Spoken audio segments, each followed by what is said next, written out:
Hello student, welcome to our channel Saumyam chemistry classes. तो आज हम देखेंगे बोहर्स एटॉमिक मॉडल देखेंगे।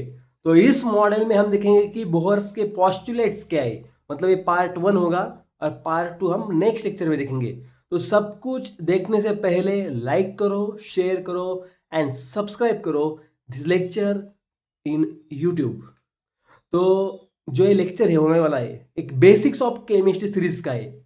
इस सीरीज में हमने बहुत सारे टॉपिक्स देखे, सब टॉपिक्स देखे, स्ट्रक्चर ऑफ एटम देखा। इस स्ट्रक्चर ऑफ एटम ने हमें पहला पार्ट देखा था व्हाट इज एटम, बाद में देखा व्हाट इज प्रोटॉन, बाद में देखा व्हाट इज इलेक्ट्रॉन, बाद में देखा हमने व्हाट इज न्यूट्रॉन, बाद में थॉमसन एटॉमिक मॉडल, बाद में रदरफोर्ड एटॉमिक मॉडल, और अब है बारी सबसे एडवांस इन दिस सबसे एडवांस जो है इसमें उसकी बारी है, जो है बोहर्स एटॉमिक मॉडल, जो कि नील्स बोहर ने एटॉमिक मॉडल प्रपोज किया था।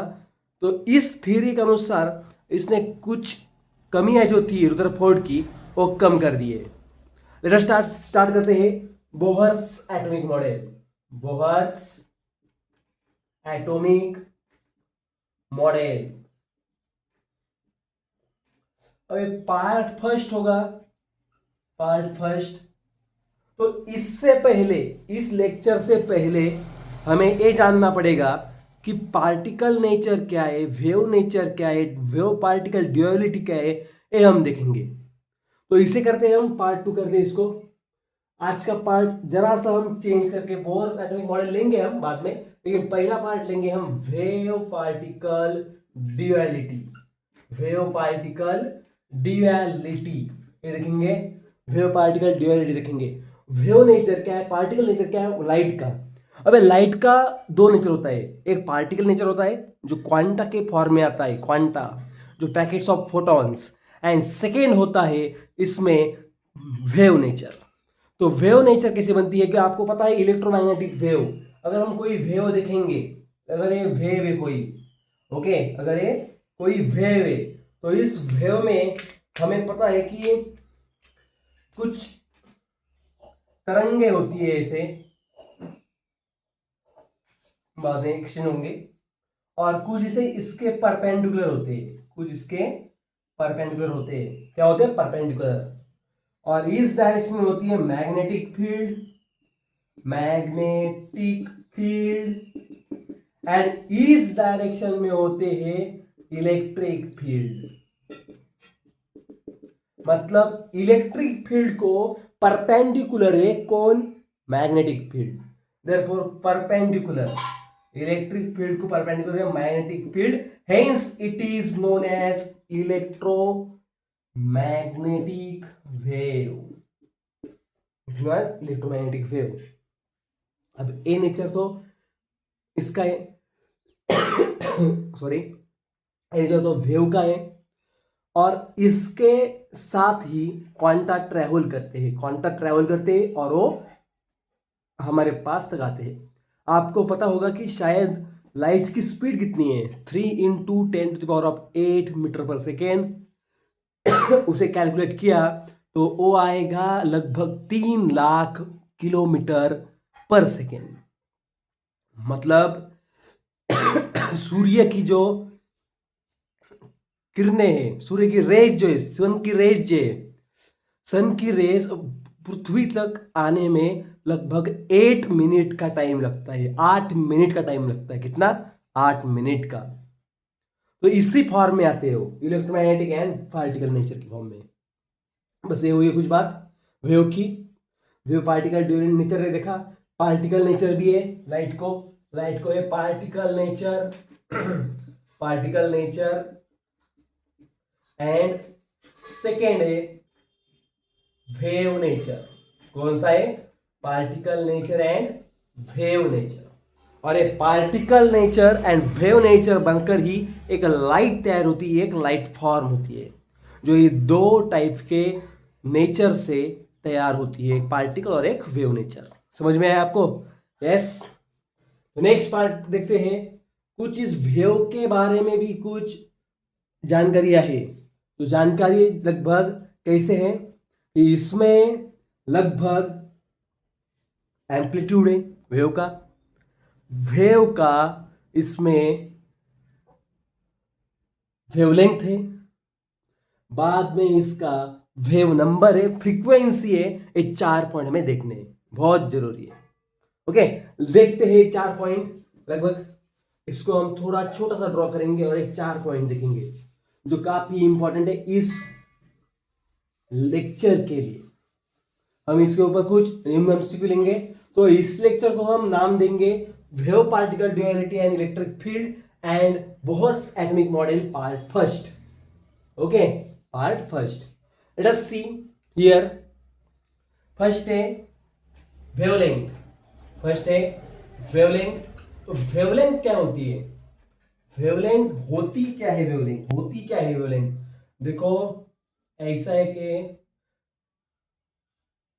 ये वेव है और इसमें वेव में upward downward upward downward upward downward ऐसे पार्ट है, बराबर। तो इस पार्ट में देखो एक क्रस्ट है, एक ट्रप है, एक क्रस्ट है, एक ट्रप है, एक क्रस्ट है, एक ट्रप है। मतलब 2 कॉन्जिक्यूटिव क्रस्ट और 2 कॉन्जिक्यूटिव ट्रप, इनके बीच में जितना अंतर है उसे हम एक वेव कहते हैं। उसे हम, उसकी लेंथ जो है उसे हम वेवलेंथ कहते हैं। क्या? जो 2 कॉन्जिक्यूटिव वेव्स है, 2 कॉन्जिक्यूटिव ट्रप है, 2 कॉन्जिक्यूटिव क्रस्ट है, उनके बीच में जो अंतर है, जो लेंथ है, उसे हम कहते हैं इट इज वेवलेंथ। क्या देखते हैं? वेवलेंथ। मतलब यहां से लगभग यहां तक ये जो है ये लैम्डा है। क्या है? Lambda. That is wavelength is denoted by lambda. तो इसका यूनिट है लगभग, यूनिट क्या है इसका? इसका यूनिट है मीटर। क्या यूनिट है? Meter. Okay, let us see unit of wavelength is meter. Okay, clear है आपको? बाद में सेकेंड, सेकेंड वेवलेंथ का यूनिट है मीटर। और बाद में फ्रीक्वेंसी, फ्रीक्वेंसी एक टर्म आती है इसमें। इसके ऊपर बहुत सारे प्रॉब्लम्स है, बहुत सारे एमसीक्यूज है, और हम सॉल्व करने का कोशिश करेंगे। 1-2 एमसीक्यू लेंगे हम और 1-2 आपको प्रैक्टिस को देंगे। तो फ्रीक्वेंसी क्या होती है? एक पर्टिकुलर पॉइंट है और 1 सेकेंड में इसमें से कितनी वेव्स पास होती है, कितनी वेव्स पास होती है, कितनी वेव्स पास होती है, कितनी वेव्स पास होती है। तो इस पर्टिकुलर पॉइंट को 1 सेकेंड में कितनी वेव्स पास होती है, उस नंबर को हम कहते हैं फ्रीक्वेंसी और डिनोट करते हैं हर्ट्ज से।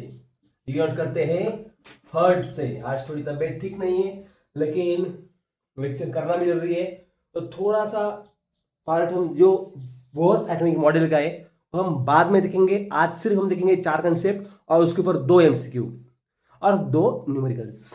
ओके, लेट अस सी फ्रीक्वेंसी क्या है। एक पॉइंट ले लिया हमने, इस पॉइंट के अंदर से 1 सेकेंड में कितने वेव्स पास होती है, कितनी वेव्स जाती है, उस नंबर को हम कहते हैं फ्रीक्वेंसी। क्या कहते हैं इसको?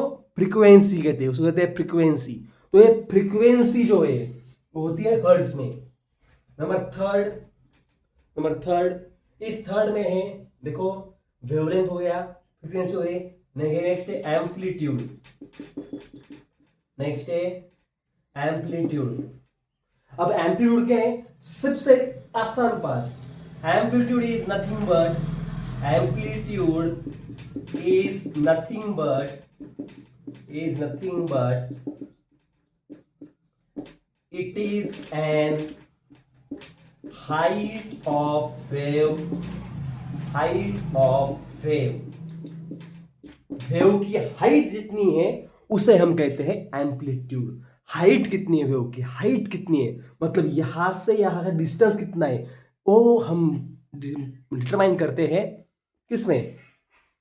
वेव में। Height of the wave that is amplitude, height of the wave that is amplitude, amplitude, amplitude। तो ये 3 कंसेप्ट हो गए हमारे। फर्स्ट कंसेप्ट है वेवलेंथ। वेवलेंथ डिटरमाइन करते हैं मीटर में, बाद में फ्रीक्वेंसी डिटरमाइन करते हैं हर्ट्ज में, और बाद में एम्पलीट्यूड है जो है ये है हाइट ऑफ द वेव। क्या है? Height of the wave. बाद में फोर्थ पॉइंट, वेव नंबर, बाद में 4 पॉइंट वेव नंबर, बाद में 4 पॉइंट वेव नंबर। तो वेव नंबर क्या है?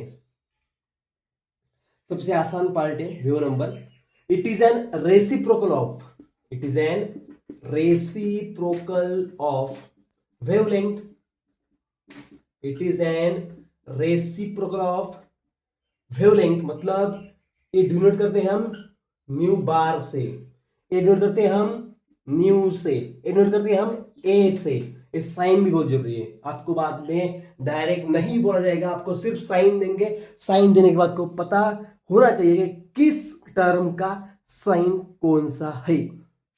Okay, let us see reciprocal of wavelength क्या है? Nu bar is equal to 1 upon lambda. इसका यूनिट क्या आएगा? अगर लैम्डा का यूनिट मीटर है, इसका आएगा metre inverse.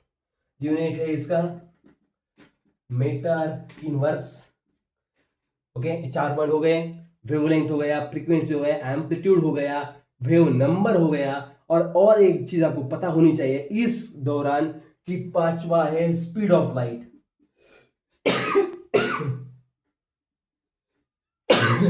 Speed of light, तो स्पीड ऑफ लाइट कितनी है? सी से डिनोट करते हैं, ए है 3 इंटू 10⁸ मीटर पर सेकेंड। इसको ही हमने किलोमीटर में कन्वर्ट किया तो आता है लगभग 3 इंटू 10⁵ मीटर पर second. Very good, very nice, it is concept. ये 4-5 पॉइंट देख लिए, जल्दी से रिकैप करते हैं, फिर से रिकैप करते हैं 2 मिनट में, और बाद में हम लेंगे न्यूमेरिकल्स। तो फर्स्ट पॉइंट क्या है? फर्स्ट पॉइंट है हमने बेसिक ऑफ केमिस्ट्री से स्टार्ट की थी। अब इस लेक्चर में हम देख रहे हैं वेव पार्टिकल ड्यूअलिटी। तो इसमें हमने वेव का नेचर देखा, वेवलेंथ देखा, फ्रीक्वेंसी देखा, एम्पलीट्यूड देखा, वेव नंबर देखा और स्पीड ऑफ लाइट भी देखा। तो अब न्यूमेरिकल्स की बारी। तो ये सबसे पहले कुछ स्क्रीनशॉट ले लो, वरना आप लिख भी सकते हो स्टॉप करके। Okay, next.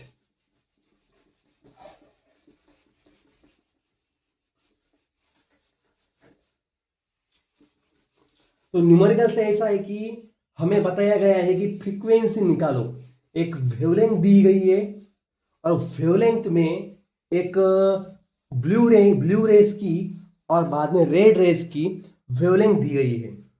तो विजिबल स्पेक्ट्रा हमें पता है, विजिबल स्पेक्ट्रा क्या है? Visible spectra, visible spectra having, visible spectra having, number 1, visible spectra having a,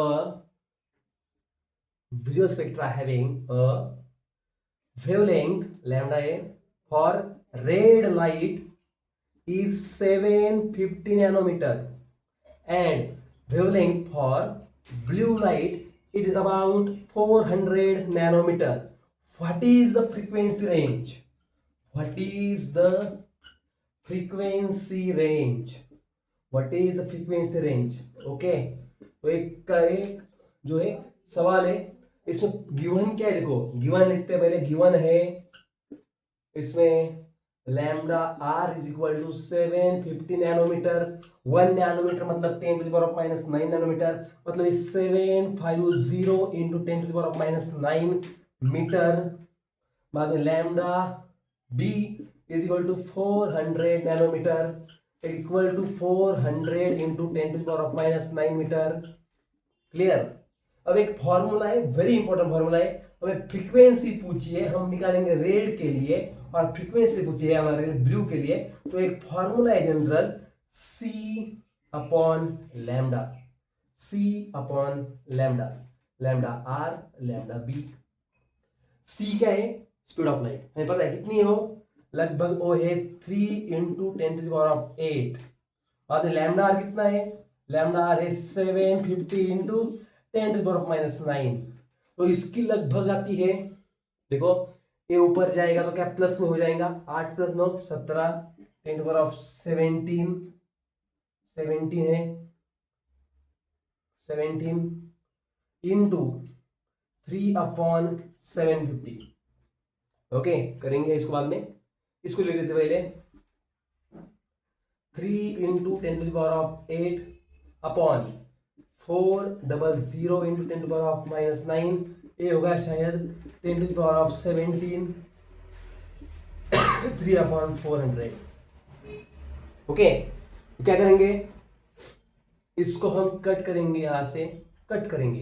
कैसे करेंगे, तो इसको हम 3 शून्य देंगे, वरना ऐसे भी लिख सकते हैं हम, इसको हम कर सकते हैं 3 है ना, 8 8 और 9, ओके 8 और 9 17।